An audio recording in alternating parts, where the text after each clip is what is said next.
Sir, now some honorable members have expressed the fear that the management may misuse this power. I have already made it clear that the present provision is already there in the Act, and this is an improvement that we say that instead to forfeit wholly, he can have the opportunity or the power to forfeit it partially. Regarding the question of the misuse of his power, supposing an employer misuses this power and he indiscriminately forfeits the gratuity, the employee has got the right to raise the dispute. He can dispute it, contest it. If the conciliation falls, he can go to the tribunal or to the labor court. The labor courts are presided over by judicial officers. Whatever the labor court decides is bringing on both the employees and the employers. Therefore, it is not correct to say that this power of partial forfeiture will be misused. I do not think this is going to be misused by the employer. I feel that there are sufficient opportunities which are open to the employee to challenge such a misuse exercised by the management. So, it is definitely an improvement on the existing provision of the Act. Some honorable members expressed the opinion that sufficient time is taken in making the payment of gratuity. It is not being paid promptly. I want to make it clear that the rules relating to the payment of gratuity already provided that an employee shall apply for payment of gratuity within 30 days from the date of gratuity becomes payable, and the employer has to make the payment within 30 days from the date of the receipt of the application for payment of gratuity.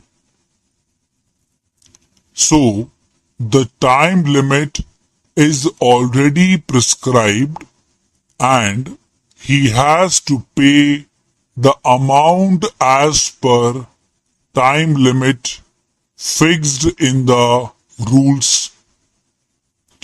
Some honorable members wanted to know why this limit of 10 workers was prescribed.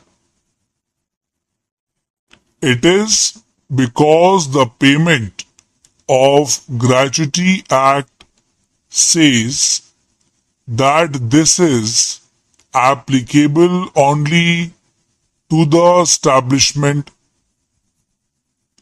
In section 2, it is said to what category of industries and establishments it is applicable.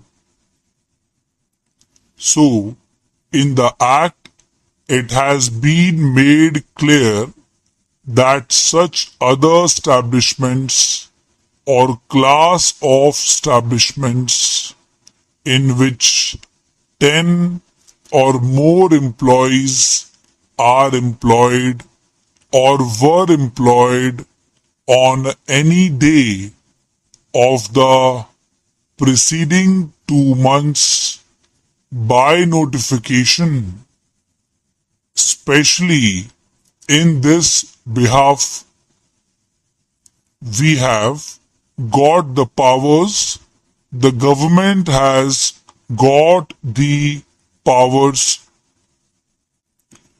It is applicable only to the establishment where the workers are 10 or more. Now, the question is why it should not be made applicable to all the establishments irrespective of the member of workers. The question is whether an employer having 2, 3, 4 or 5 workers has got that capacity. He has not got that capacity at all. When he has not got the capacity, he has not got the capacity. What is the use of having legislation and thrusting that legislation on him? Therefore, what we felt was that so far as this legislation is concerned, it should be made applicable only to bigger establishments which can employ at least 10 or more workers. Then I want to tell the honorable members that government has got the powers to extend this act to other establishments also. Accordingly, the central government has specified motor transport undertakings, clubs, chambers of commerce and industry, association, federations, inland water transport establishment and such local bodies in which 10 or more persons are employed.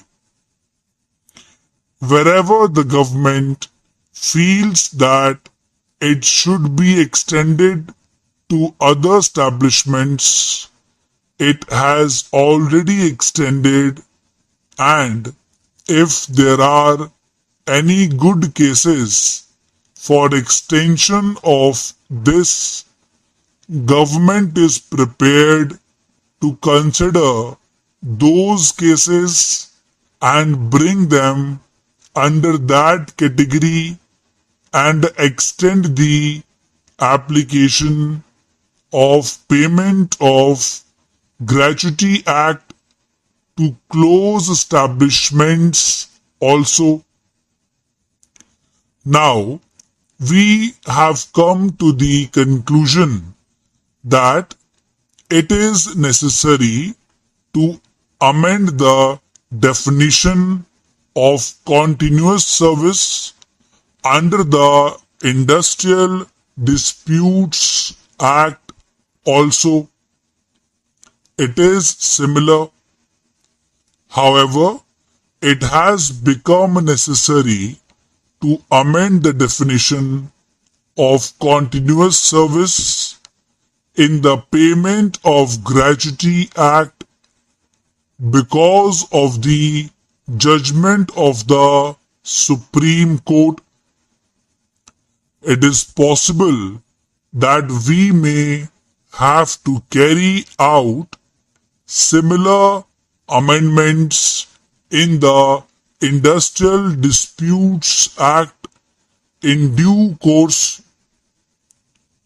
Why we have brought this measure, you will agree, is that because the Supreme Court had said in its judgment that unless he has put in to 40 days of continuous service, he will not be considered to be in service and will not be entitled to gratuity. What we have said is for the definition of continuous service, he will be considered to be in continuous service even if he is on unauthorized leave, unless he has been punished by the management, and for punishing the worker, the management has to punish under the standing orders. They cannot punish him offhand according to their whims. If he has to punish him, certain procedure is there which has to be gone through. After completing the procedure, only he can punish him. If the employer is misusing the powers, then the employee can raise the Industrial Disputes Act. Students, be ready for the outlines. 5 seconds to go.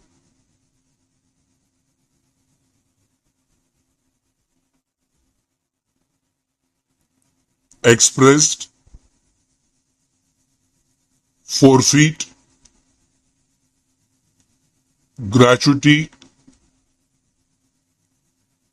labor code, judicial officers, time limit, thrusting, chambers of commerce and industry, federations. Come to the conclusion. Continuous service, Supreme Court, he will be considered. Whims, misuse, indiscriminately, conciliation, presided over, forfeiture, workers, association, inland, it is necessary, Industrial Disputes Act, definition, punishing.